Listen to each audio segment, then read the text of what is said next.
नमस्कार, आप देख रहे हैं न्यूज मार्केट 18 और मैं हूं देवेंद्र कुशवाहा। आज हम उत्तर प्रदेश के बांदा जिले के जिला कारागार की कहानी बताएंगे आपको।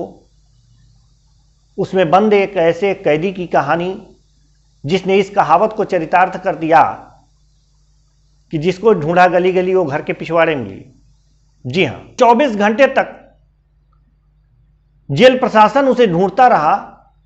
वह 24 घंटे तक गायब रहा और जब डीआईजी जेल जांच करने वहां पर पहुंचे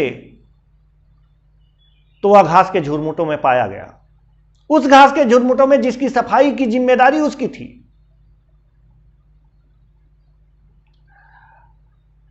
ऐसे में तमाम प्रश्न यह उठते हैं कि आखिर उसको क्या भय था।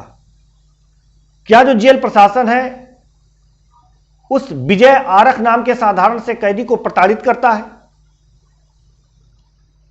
या फिर जेल के अंदर जो कैदी हैं उन्हें प्रताड़ित करते हैं, उनके भय से वहां छुपा बैठा था,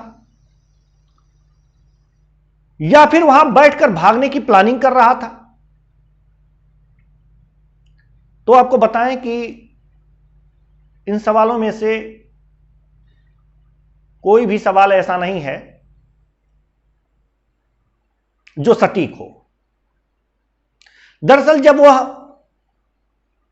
उन झुरमुटों के अंदर पाया गया तो उसे पुनः जेल के अंदर लाया गया। खैर, जेल के अंदर तो था ही, सबके सामने लाया गया और जब उससे पूछा गया कि तुम झुरमुटों में आखिर भूखे प्यासे 24 घंटे तक क्या करते रहे, क्यों वहां पर बैठे रहे, और जब उसने वह बात बताई तो वास्तव में आपको बताएं, जेल के सुरक्षा व्यवस्था पर प्रश्न चिन्ह खड़े हो गए। दरअसल विजय आरख नाम के इस कैदी को साफ सफाई का काम दिया गया था, जो जेल के अंदर उग आए बड़े बड़े घासों की कटाई करता था, उनकी सफाई करता था।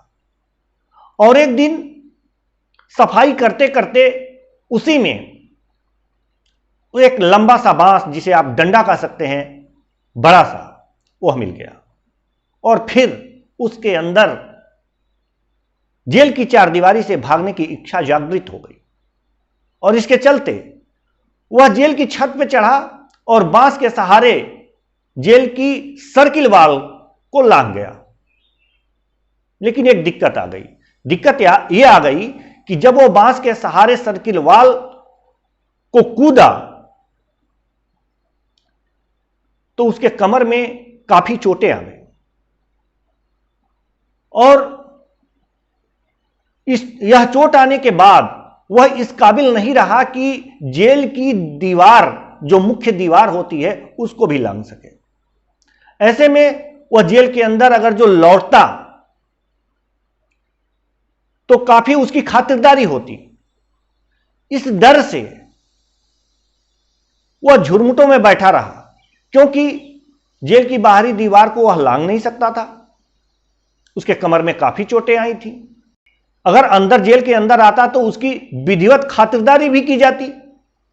इस डर से वह उन्हीं झुरमुटों के बीच बैठा रहा।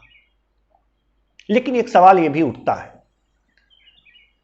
कि आखिर एक साधारण सा कैदी जब उस जेल से भागने की प्लानिंग कर सकता है और उसमें सफल भी हो सकता था अगर उसके कमर में चोटें नहीं आई होती, तो ऐसे में मुख्तार अंसारी जैसे अपराधी को उसी जेल में रखा गया है, वही सुरक्षा व्यवस्था वहां लगी हुई है। ऐसे में अगर उस अपराधी का मन हुआ तो यह जेल की दीवारें उसे कितनी देर तक रोक पाएंगी? सवाल तो खड़े होते हैं। और योगी आदित्यनाथ जो सीना ठोक ठोक कर कहते हैं कि हमारी शासन व्यवस्था और मेरा प्रशासन बहुत ही चुस्त दुरुस्त है, उसकी भी कलई खोल के रख देता है। जब एक साधारण सा कैदी जिला जेल की दीवारों को लांघने की हिम्मत कर सकता है, ऐसे में सारे दावे जो हैं शासन के, वो हवा हवाई ही साबित हो सकते हैं। यह कहानी आप लोगों से शेयर करना इसलिए जरूरी था क्योंकि यह कहानी वास्तव में उत्तर प्रदेश के जेलों के अंदर की सुरक्षा व्यवस्था की कलई खोलकर रख देता है। आशा है यह कहानी आप लोगों को पसंद आई होगी। कमेंट करिए, अच्छी लगे तो दूसरों को भी सुनाइए। नमस्कार।